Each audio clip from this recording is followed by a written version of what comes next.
Back here on the GSMC Baseball Podcast, bringing you our second segment. But before we do that, I would like to ask you again to please like and follow the show. Please do donate. It really does help. gsmcpodcast.net, as you see on the screen there.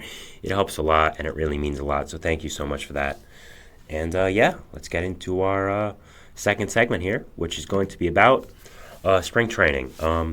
Obviously it's been going on for a little while now, so it's a little early to be talking about this, but I wanted to just, give people a refresher of what's going on. Guys you maybe haven't seen that are doing really good, and just what's going on with that. So these are the top players who have been performing really well in spring training. I tried not doing that notable players, but some of them did stick out. But let's get into it. So first, we have Brent Sullivan of the Padres. He right now is slotted in as their third catcher. He's been performing very, very well. Had a great game yesterday. He's one of the top leaders in OPS among the minor leagues, among the spring training right now for all the players. He's giving, I guess that is giving that backup catcher competition to the Padres a little bit of a run for their money now. Obviously, the starting catcher in San Diego right now is going to be Luis Campusano. I don't really think that's a debate or anything that's going to necessarily change, but the backup job, they traded for Kyle Higashioka in the Soto trade to bring them another veteran guy behind Campusano. Higashioka is known for his great defense, great game calling. So, I think when they acquired him, it would kind of just be set in stone that, okay, he is the number two guy behind Campusano. He's the backup catcher. Instead, Brent Sullivan's kind of giving it the run for the money right now. I'm not sure what his option situation is. It's always kind of confusing with players like that. But even so, they might, if he continues playing like this, there might be a point where the Padres say, okay, you know what? He has to make the opening day roster. Our team would be worse if he didn't. And at that point, you have to make a decision to either trade Higashioka, send him down, try to pass him through waivers, or just carry three catchers on the roster, which is unusual, but it's not crazy, I guess. It's happened before. Or you could, bank off this Sullivan performance and trade him, and for a team that does need catching depth. So it's interesting for me to see what's going to happen with Brent Sullivan and the Padres. It's always good for teams to have competition in camp with players you didn't expect it from. You can always need more depth, and I think a guy like Brent Sullivan providing that for the Padres, kind of giving the backup catcher Higashioka a run for his money a little bit for his job is good for the team and for baseball.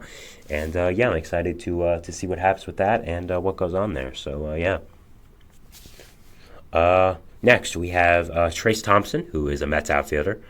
We talked about him a little bit yesterday because of what he did, but the Mets signed him to a minor league contract to be just depth in the outfield. See what he can do in spring training. And so far, he's done very, very well. Again, another guy who's one of the leaders in OPS.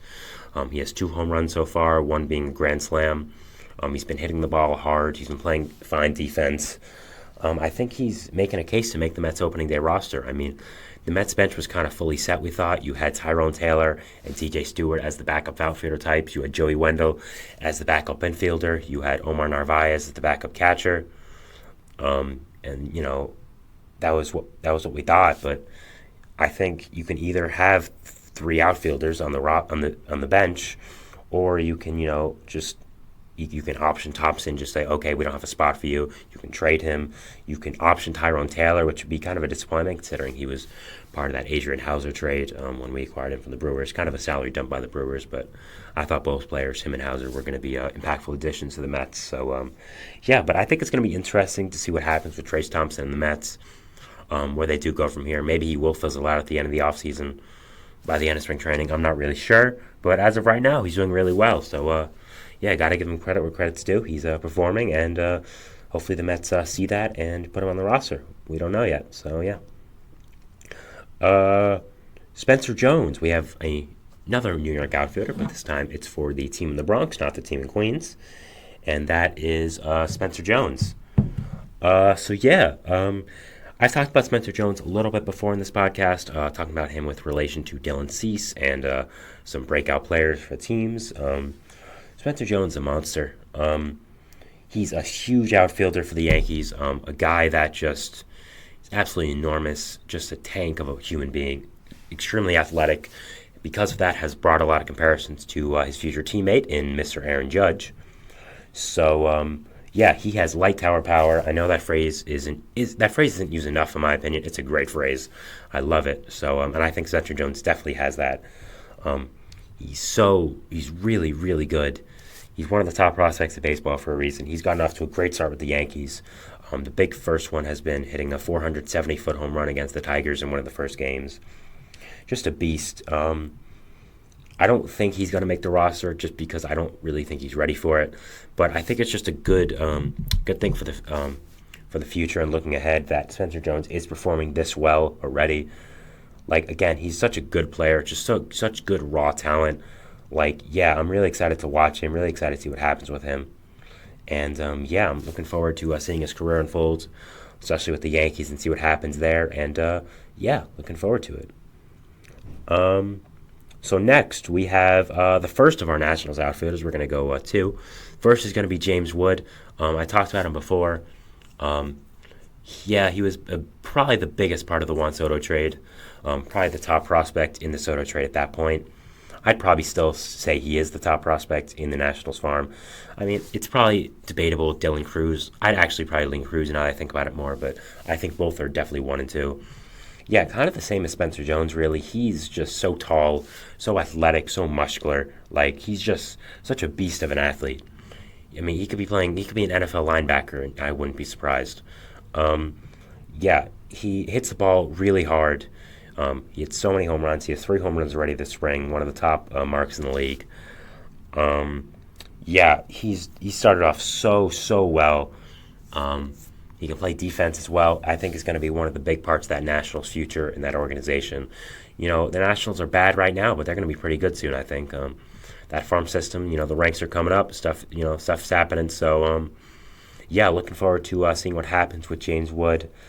I'm going to watch him a lot as a Mets fan. It'll be in my division. So, yeah, looking forward to see what happens with him, see how he progresses with the Nationals and his career, and yeah, just what's going to go on with that. So, yeah.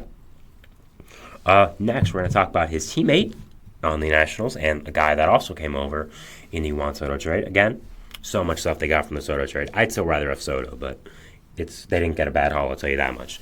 And that is Robert Hassell. Robert Hassell was a guy I really, really wanted the Mets to draft a few years ago. I loved his just pure hitting ability. I thought the way he hit the ball, how hard he hit it, just his bat-to-ball skills, eye-hand coordination is great and pretty elite for a prospect. And, you know, he's kind of fallen off a little bit with the Nationals. The number 8 prospect right now. He's still very good, but he's fallen off a little bit to where I thought he would be right now. But he's been off to a great start this spring. Been hitting the ball hard. Has some great counting stats. So, yeah, hopefully he can get his stock back up with the Nationals, maybe even push for a starting job. I would be surprised if James Wood makes the opening day roster, but I would be a little surprised about Robert Hassell. But at the same time, he's very, very good, like I said. So if he does, it wouldn't really be that surprising. So, yeah, I mean, I'm looking forward to see what happens with Hassell and where his career goes and how he progresses. Next, we have a Baltimore infielder, Kobe Mayo. He's one of their multitude of infield prospects. Yeah, is really, really good. I mean, he's gotten off to a great start this spring. I think he's pushing for a starting job in this loaded Baltimore infield. I do think at the end he'll probably be traded just because of the influx of infield prospects the Orioles do have. Like, it's just insane, the prospects they have. Like, it's just incredible. And I think Mayo's going to be one of the odd men out. We already saw them trade one with Joey Ortiz, and I think Kobe Mayo probably starts the year off, you know, either on the bench or in the minor leagues. And I think maybe he's traded at the deadline if they do need a pitcher, or just is used as trade bait in general. But he's gotten off to a great start this spring, so hopefully he can find a place somewhere. Maybe it is with the Orioles. We'll see what happens with that. And yeah, hopefully he gets a chance and becomes a really good player and shows why he's getting off to such a great start this spring. Next is our last position player, and one of my favorite names in baseball. Sorry, our second to last position player. One of my favorite names in baseball, and that is Forrest Wall of the Braves. Yes, his real name is Forrest Wall, so amazing baseball name. Yeah, he's gotten off to a great start in spring training with the Braves, kind of out of nowhere. It's been nice depth for them this past season or two, but he's kind of pushing for a fourth outfielder job possibly. Sam Hilliard got claimed off waivers from the Rockies, so it's possible that he could push for the fourth outfielder job. Again, getting off to a great start, so I think it just adds to that level of depth that the Braves do have, and just what's happening there in Atlanta. So yeah, excited to see what happens with him. Excited to see if he does end up making the MLB roster, and what's gonna happen there. So yeah, looking forward to that. Our last position player now officially, Elier Hernandez from the Texas Rangers. Yeah, kind of a guy that nobody really knows. He's just kind of there, but he's gotten off to a great start this spring with the Rangers. Has had a lot of hits. It's like 6 hits and 9 at-bats or something crazy like that. I'll look specifically later, but yeah, just gotten off to a great start with Texas. Could be pushing for a spot on the bench. I'm not sure. They did re-sign Travis Jankowski, who probably takes up that fourth outfielder role. But I don't know. I think they could use a lot of depth in the outfield. You have Adolis Garcia covering from injury, which he suffered in the World Series last year, so at the very end. So it could be interesting to see what happens with Elier Hernandez, and does he make the Rangers roster? Does he keep performing like this? I'll be interested to see. And yeah, again, I'm interested to see what happens here with him. Next, we're going to go to our pitchers. We only have 3. There's a lot more position players that qualify for this, but we do have some relief pitchers. The first one is a guy I've talked about in a YouTube short before, so if you want to check out our shorts, feel free to do that. They are on the channel, not only from me, but from my co-host as well. All great content, so you should definitely check it out. And that is Matt Waldron of the Padres. Now, Matt Waldron has gone off to a great start this spring, but more importantly than that, he is a knuckleballer. We have a knuckleballer, and he was up last year with the Padres. He did it a lot as well. And I'm super excited to have a knuckleballer back in the league. I'm super excited to see what he can do with it. Can he make the knuckleball his signature pitch? How good can he be? And can he bring the knuckleball back? We haven't really had a consistent one since R.A. Dickey or Stephen Wright, those two guys. We had Mickey Giannis a couple years ago, but he only made a couple starts with the Orioles, and he wasn't that effective anyways. So yeah, I'm looking forward to seeing what Matt Waldron can do, and can he bring the knuckleball back? Definitely think it's possible. Tommy Henry from the Diamondbacks. He's gotten off to a nice start with them. Has had some good stats with Arizona, pitching for a spot in that bullpen.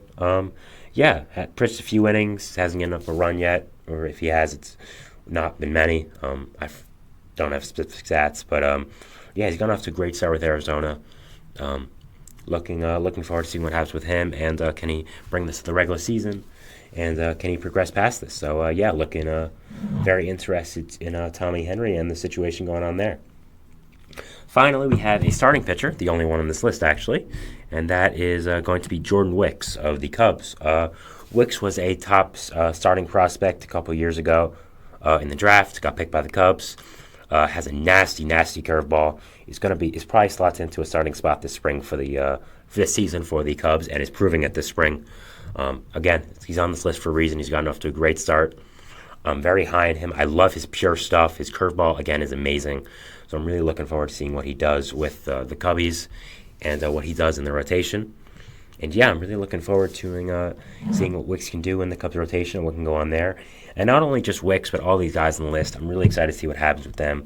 Can they keep this progression up, or will they falter? Will they earn a spot in their team? Will they get traded to a different team? Will they just not make the roster at all? I mean, baseball's tough, so wouldn't be surprised. So, I'm very interested in seeing what happens, and with all these guys. So that's our second segment. We're going to take a break here. Before that, we're going to show you our third segment and what that's going to be, and that is going to be Championship Series defense. We talked about World Series defense yesterday, so I figured it'd be only right to talk about the teams that made it to the Championship Series and what they can do to get over that hump and how they can perform better. So, looking forward to that, and we'll see you after the break and after this. So, thanks.